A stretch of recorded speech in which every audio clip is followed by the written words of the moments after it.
it to Beaver. Starring Barbara Billingsley, Hugh Beaumont, Tony Dow. Hey, Ma! Give me a beer! And starring Johnny Vegas as the Beaver.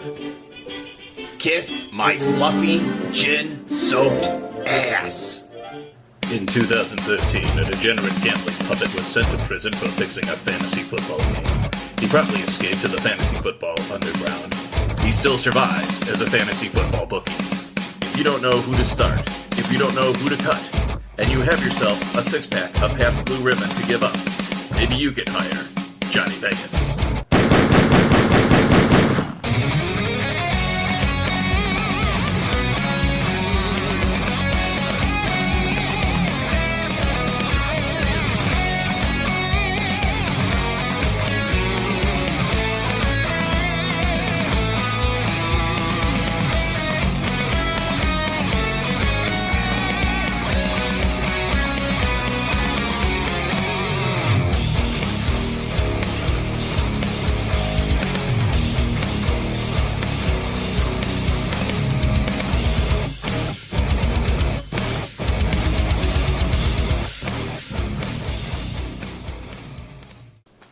Greetings and salutations. Welcome to week number 10 in the BPFFL. This is where the excitement begins. We have 4 games leading up to the road to the playoffs. Right now, as it stands, according to my mathematical calculations, cooked up in a brain that is 3 pots football and 2 pots scotch, there are 3 teams that cannot possibly win their division. And that is the High-Day Hangmen, the Rich Road Roughnecks, and Scobeyville Senators. But every team has a shot to grab the brass ring and make it to the playoffs. 10 teams, 8 spots. Want to know who's coming in? Stay with your boy, because here comes some picks! We're going to start off right this week with the High-Day Hangmen going up against the Gowanda Thunder. Now, I'm worried about the Hangmen. They are currently out of being able to claim their division title. And I'm also worried because their one running back, Chris Thompson, is looking really bad this week. And on top of all that, they're taking on the Gowanda Thunder. 6-3, with Cam Newton leading the helm and a brand new pair of double Ds. That's defenses, you boobs. Coming up to take the helm. And with that said, I'm going to give this one Thunder over the Hangman, 21 points. Little parched here. Hang on. Well, next time, get a drink of water. And then film. What do you got to drink around here? Rubbing alcohol. Great. Up next, we got a really big old bang-up matchup. We've got the Collins Vandals going up against the Rich Road Roughnecks. Look, this isn't going to be pretty, and I've just got to say it. I'm giving this one right off the bat to the Vandals. 23 points, lock of the week. And I can't blame them, because you have Julio Jones, Cameron Brott, and the Seattle Seahawks all charging this week. And over on the other side, well, can you hit my music there, Jimmy? Thank you.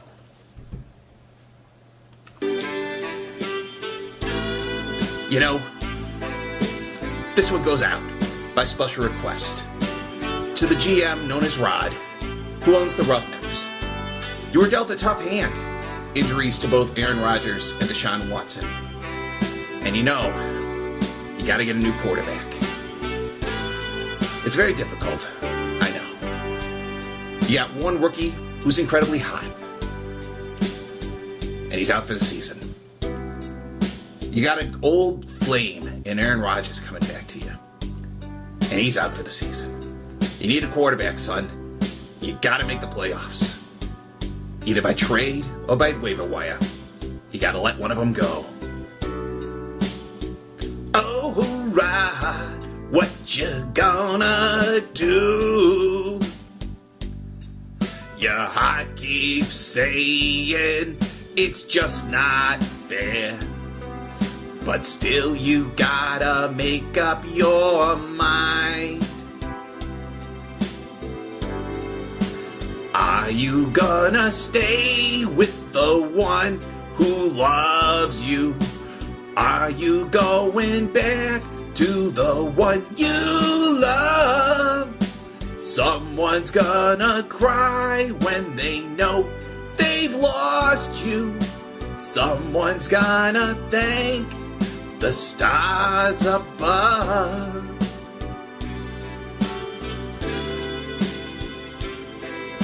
Vandals by 23. On my dance! Up next, we have Steinhoff Slaughterhouse going up against the Eden Extractors. This is a bitter rivalry, going back to their one and only Super Bowl appearance together. This one is going to be a tough one for the Extractors. They're currently third in the global division. They have lost 4 straight, and T.Y. Hilton looks to be coming down with a case of the whoops-a-daisies. I gotta give it to you straight. Slaughterhouse is taking this one by 13 points because they're on a hot 3-game win streak. They're top of the global division, and they got Le'Veon Bell and Juju Smith-Schuster, who are looking really, really good this week. Slaughterhouse over Extractors, 13 points. That was a terrible take. Let's do it again.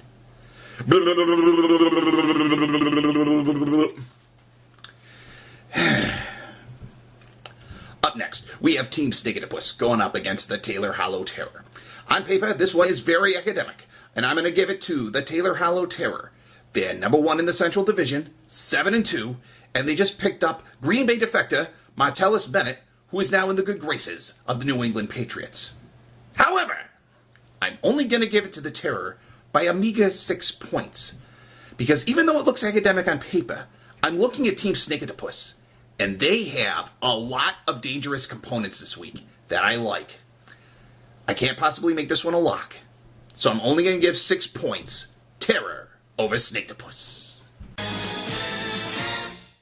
And finally, rounding it out, we have the 1-7 Senators taking on the 7-2 A-Holes.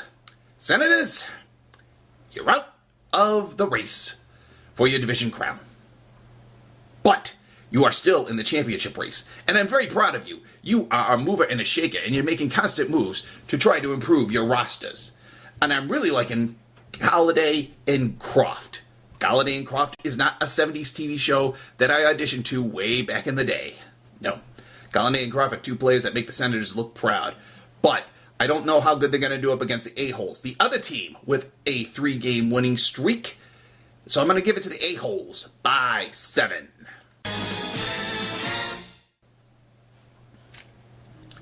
Well, that's all I got for this week. The countdown is on. 4 weeks.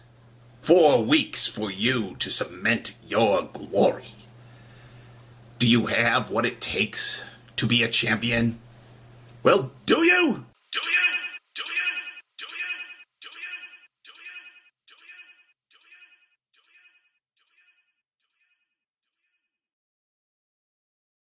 you? Zoom out, Steinhoff. Weirdo. See you next week. Whee! Now we done got that out the way. Let's have some fun.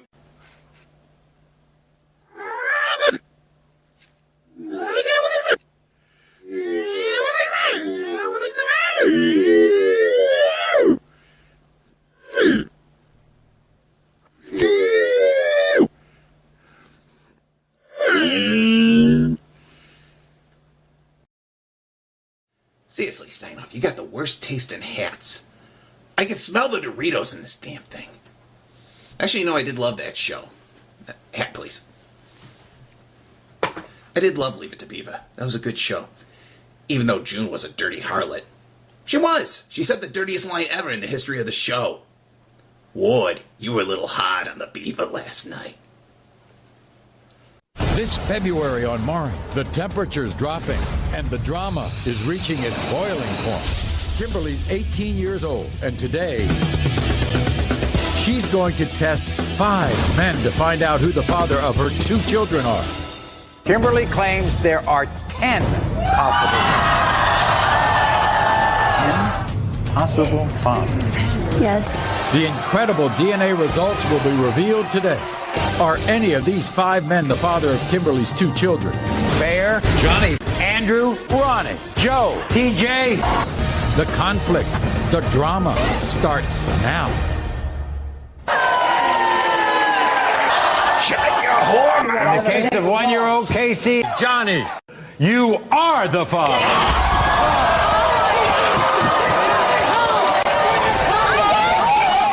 I thought you put the brake on the safety of the car. Gay!